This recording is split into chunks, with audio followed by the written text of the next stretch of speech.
Hello everyone, and welcome to another episode of Heavy Metal Horror Show. On today's episode, we're going to talk through the 1986 movie Witchboard. Yeah, it was pretty fun. You know, it's got its moments for sure. You know. So this movie starts off with a couple, Jim and Linda. Jim played by Todd Allen and Linda played by Tawny Keighton. Tawny. Yeah, sorry. They're having a party at their house, and Linda wants to invite her ex. I don't know if he's exactly an ex, but he's an old boy friend by the name of Brandon. And he's played by Stephen Nichols, so who was like in soap operas and things like that.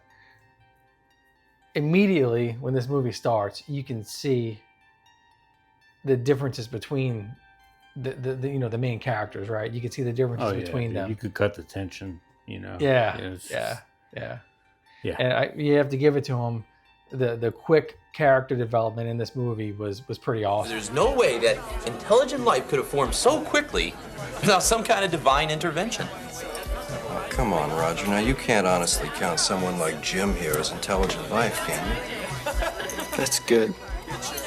I'm impressed, Brandon. I mean, that's almost witty. Almost. You know right away that Jim is a hardworking, blue-collar worker, a nice guy, yet has a chip on his shoulder, a little jealous, doesn't like Brandon a whole lot, And then Brandon pulls up in this big block Ford Cobra, shiny red sports car, with this $800 suit on. Yeah, for a house party. Yeah, for a house party. So this guy comes from money, right? Obviously, he's well educated and things like that.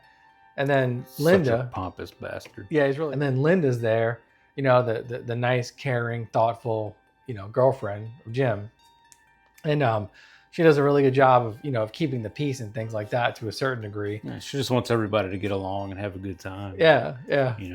Leave your jealousy at home, weirdos. Right. Whatever. So immediately, a little bit about those three, right? But then Brandon introduces his Ouija board, and he ultimately asks Linda if she wants to give it a shot. The two people should have clean, pure systems so that the energy flowing through us to the planchette is as strong as it can be.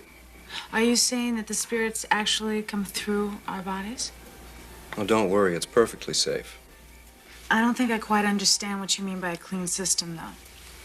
Someone who doesn't smoke or drink, like you. Care to give it a try?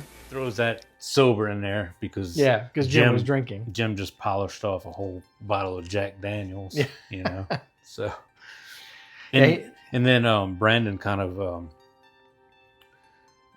talks about Jim's past a little bit, and speaking of character development, starts like talking about his parents. I guess his dad must have been.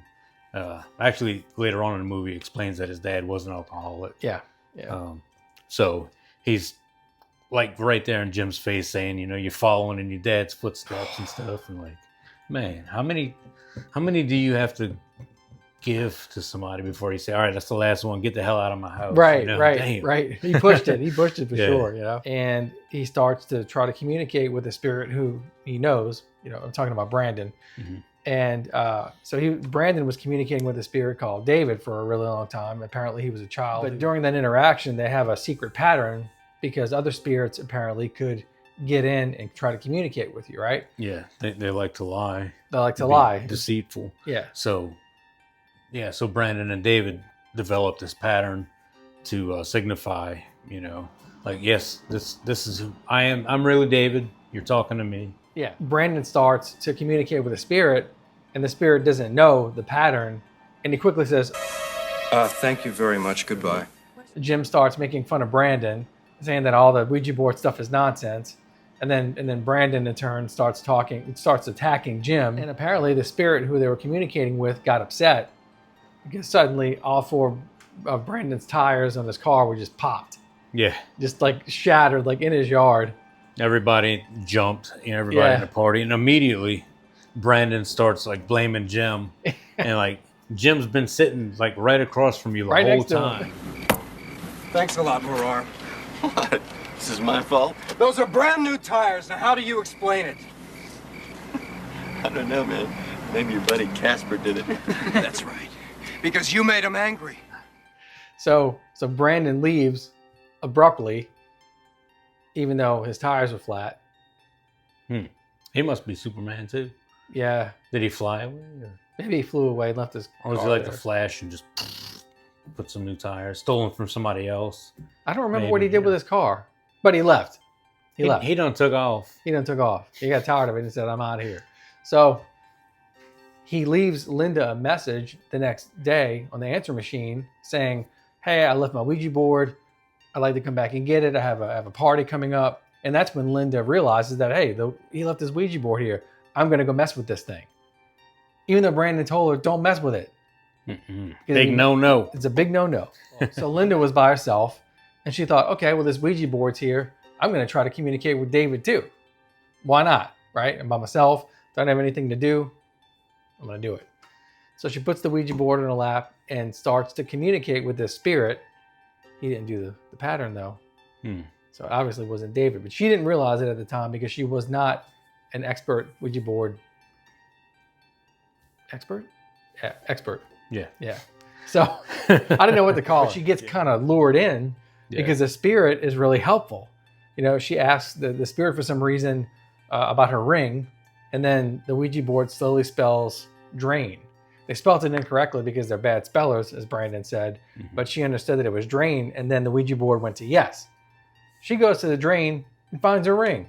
I'll be damned. Like, holy crap. You got to be kidding me. I got me a new friend. Tell me where my ring is. But it's just so funny because it's Lloyd and Jim at the work site, you know, at the construction site.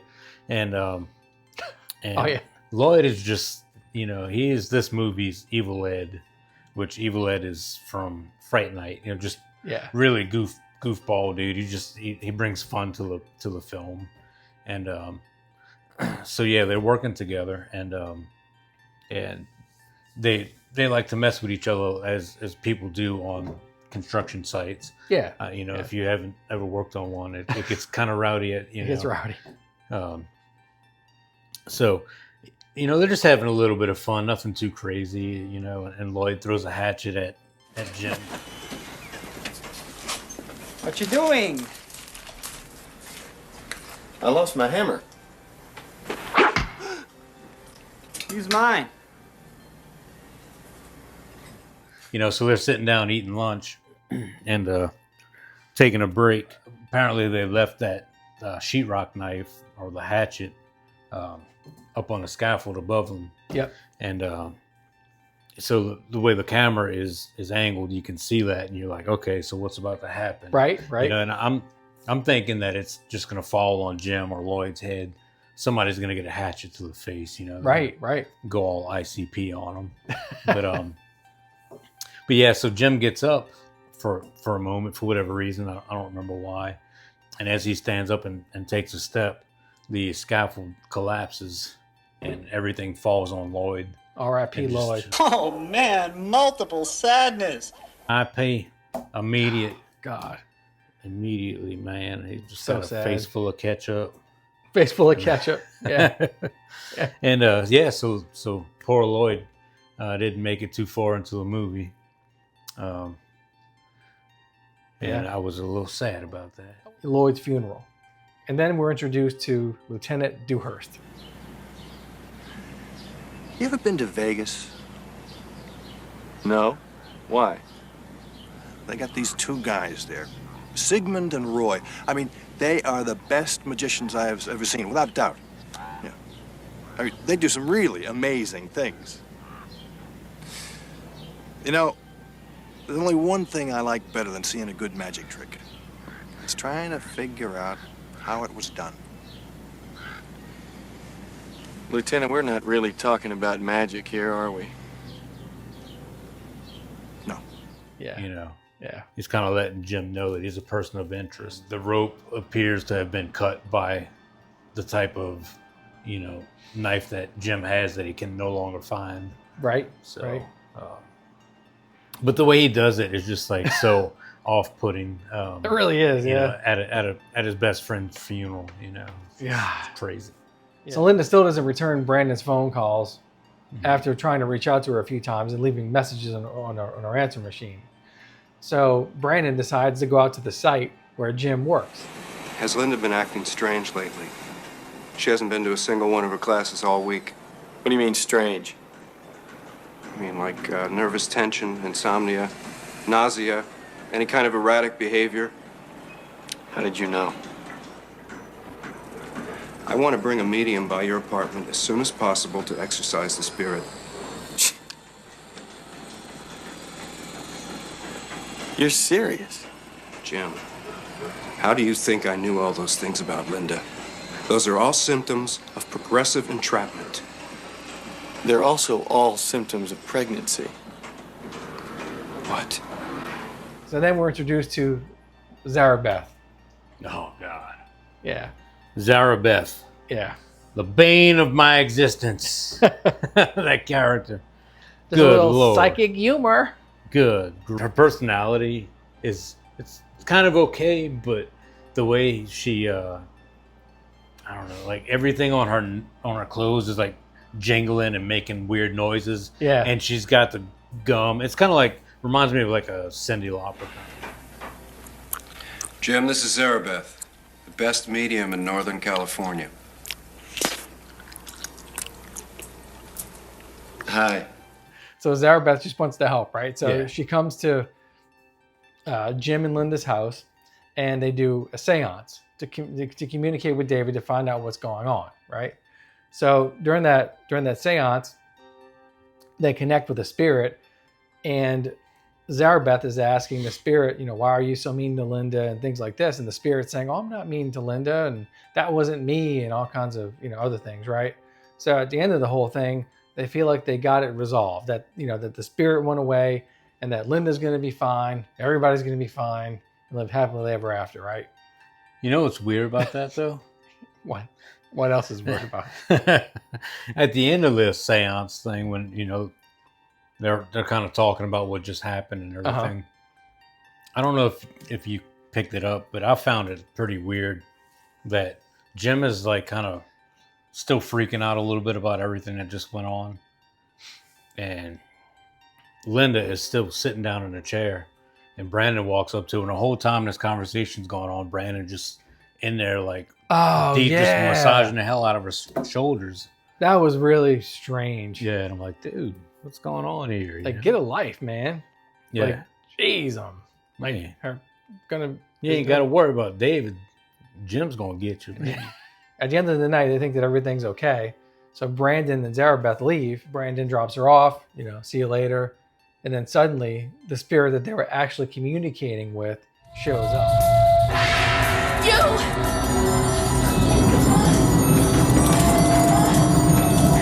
Really intense. That style of videography, although a tad bit primitive, really makes it more eerie, though. Yeah. At the same time, Yeah. I don't know. Maybe to me, it's eerie. Yeah. I don't know. Oh, but long story short, Rest in peace, Zarabeth. rest in peace. Rest in peace. So Brandon reaches out to Jim after that to let him know that Zarabeth is dead, and then convinces Jim that the last resort is to go to Big Bear. What's in Big Bear? That's where David claims he died. Now I have to go there and check out his story. We can't fight him unless we know exactly who he is and how powerful he is. And while Jim and Brandon are driving to Big Bear, Spirit is with, you know, is assumed to be with Linda, further possessing her and entrapping her. So they go there and start doing all kinds of research and things like that, and then they land on this wharf where they believe that he actually died to communicate with him. And then they're communicating with him, and then the spirit of whoever they communicated with, Malfador, cuts the ropes and the drums. Yeah. They both fall into the water. Brandon gets a hatchet to the face. So the hatchet resurfaces. The sheetrock camera resurfaces, right? At that point. Mm-hmm. So that makes it look like Jim killed him too. Yeah. Like they drove out there and Jim killed him too. So that spirit was trying to frame Jim, making it look like Jim killed Brandon, just like he killed Lloyd. Brandon reaches up and grabs Jim as Jim is like, trying to get out of the water. He doesn't even know that Brandon is in there.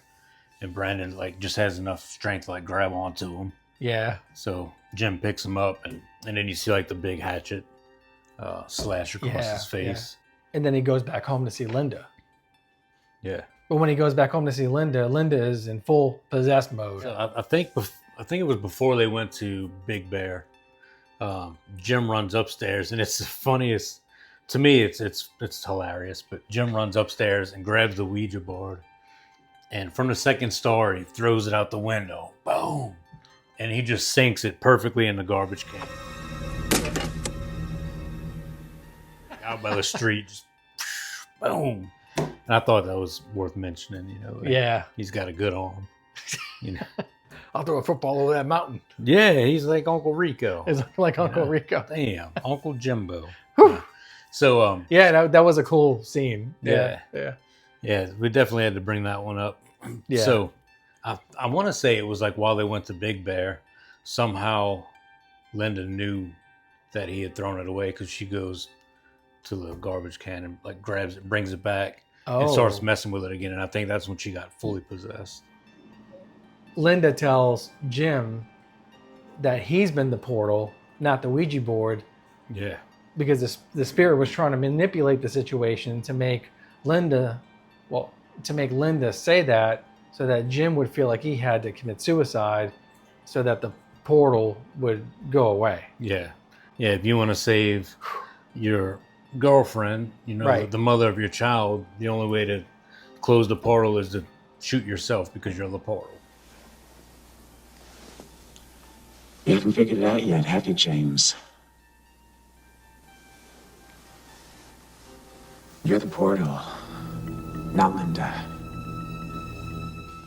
And then after that, Jim decides to shoot the Ouija board itself. Yeah. And then you find out that the Ouija board really was the portal, because now Linda's not possessed anymore.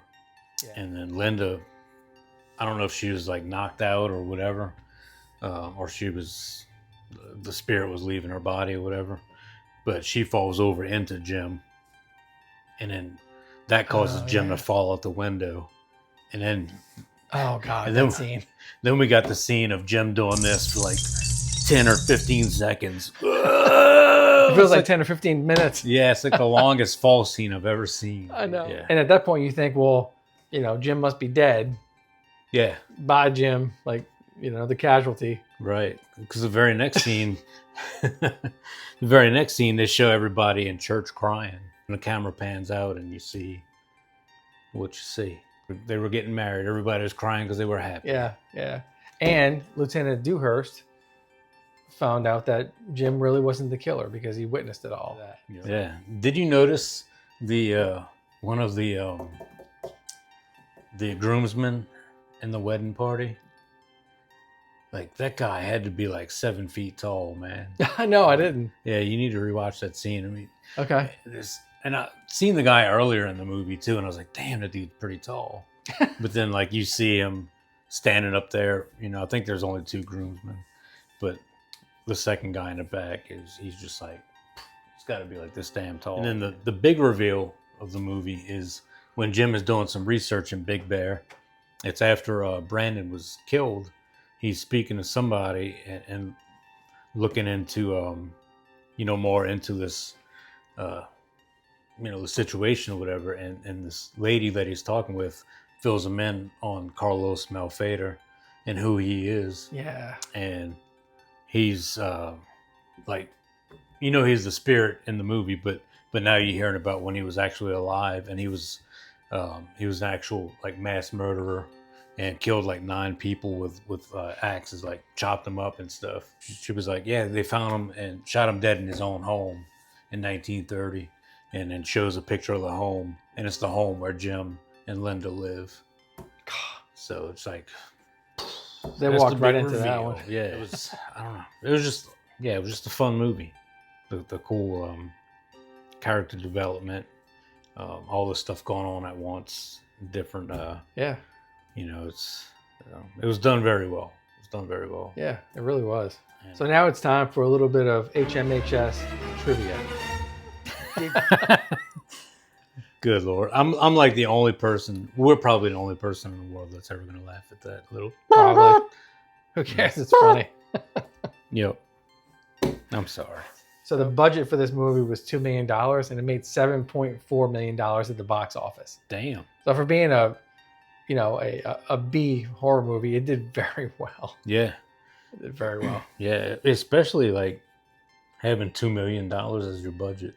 That's a lot of money. A big, especially in '86. Right. I don't know what that would translate to today's. Somebody out there Probably look that $1 up, billion today. Yeah, look it up and Inflation. tell us in the comments. Tawny Kitaen, who played Linda in the movie, was actually in a Whitesnake video around the same time the movie was popular. So I think the music video reached more people and popularized the movie even more because she was in both. Yeah, that was like perfect timing, on the releases there. Yeah, I think that worked out good, both ways. I think so too. For each. It's pretty awesome. Yeah. And Burke Burns, who played Lieutenant Dewhurst in the movie, was actually in Child's Play 3. Really? Did not know that. Damn. Me either. Yeah. Wow. Yep. That's pretty cool. awesome. Did he play Lieutenant in that one too? I have no idea. So what you got? Oh man, I got a couple right. things here. Did you know? So the main house that they used for the film was also used for waxwork. Really? Another 80s horror movie. Yeah. Okay, I didn't know that. Yeah. Huh. The movie was originally going to be titled Ouija, but they had to change it due to copyright issues and stuff. So they came up with Witchboard. I think they actually paid something like $50,000 for like some kind of bond to be able to use the name. But at that point they were like, oh, let's just change it or whatever. And then there was like some back and forth turmoil a little bit on which one they should have went with, because they were like, Ouija would have been better, and obviously they ended up going with Witchboard. Witchboard worked out well. Yeah, it's good. Wow. Did you guys know that there was a remake done of this in 2024? Haven't seen it. I haven't seen it either. 2024? Yeah, it's like I think earlier this year. It says it was released, so I hope they didn't ruin it. Yeah, but here's something that might make you feel a little bit better about it, because it was directed by a man named Chuck Russell, who directed Nightmare on Elm Street 3, Dream Warriors. Well, that is the best one. That whole fantastic, magnificent, glorious franchise. Yeah, him along with Wes Craven and somebody else. Wes Craven was involved? Yeah. Well, not in this movie, but okay. back then, Yeah. Okay. So, yeah. Well, it might be good. Yeah. Might be good. We'll have to check it out. We'll Kevin Tenney, I guess is how you say his last name. He also directed a movie that I've watched recently, and I just found this out today, but I recently watched this movie called Night of the Demons. And it was so good. I love that movie. It was a lot of fun. It's the one I was sending you like screenshots and little clips of. Okay. Just because the way these guys are interacting, and some of the things that they were saying to each other were just off the wall and amazing, and it's just so funny. But yeah, so I thought that was pretty cool, since that's cool. So I liked each of those movies. So yeah, and it's something that I've never really, unfortunately, got into a whole lot, is like following specific directors or paying attention to that behind the scenes stuff. But it's kind of funny or interesting now that we're older and we're watching these movies, and especially now since we started the show, like we have to dig into it and start learning that all these movies that we loved are connected by like same directors, or he might have directed this one and produced this one, or was a screenwriter it's like, oh, It's now, really now it's cool. starting to make some sense. It's Yeah. just why it all stands out and Yeah. stuff like that. It's pretty cool. Let's see. So the director Kevin Tenney, he wrote the script for this while he was a student at University of Southern California. Okay.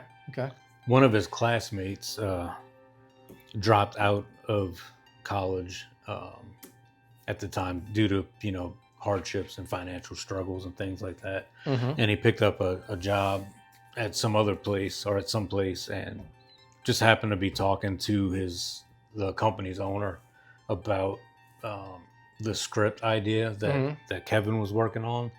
And I don't know if it was just in passing or whatever, they were just having a conversation, but whatever the reason was, they talked about it, and the owner of that company liked the idea a whole lot and was interested in the movie industry. So he funded like a bunch of, he invested basically. Wow. I don't know how much he invested, but he was like one of the ones that made it happen. Pretty cool. So Kevin was still in college at this time, and I'm not saying that anybody should ever quit school if you're going to school, but Kevin also dropped out. He only had like 4 more credits, I think, that he needed to receive his master's. But when he found out that this was going to be funded or somebody was interested, he was like, all right, see you later. I'm going to work. And he became a director. And Well, it worked out for him. Yeah, definitely. Wow. Pretty cool. That is pretty cool. In our next episode of Heavy Metal Horror Show, we're going to do more than just dive into a movie about Witchboard. We're actually going to interview John Kosick, the curator, founder, and owner of the Salem Witchboard Museum. This guy is amazing. He's an historian. He knows all about witchboards, and we're going to get to interview him here. I'm so honored to have him on the show. Don't miss out. It's going to be a good one. I'm really excited about it. It's going to be great. Yeah.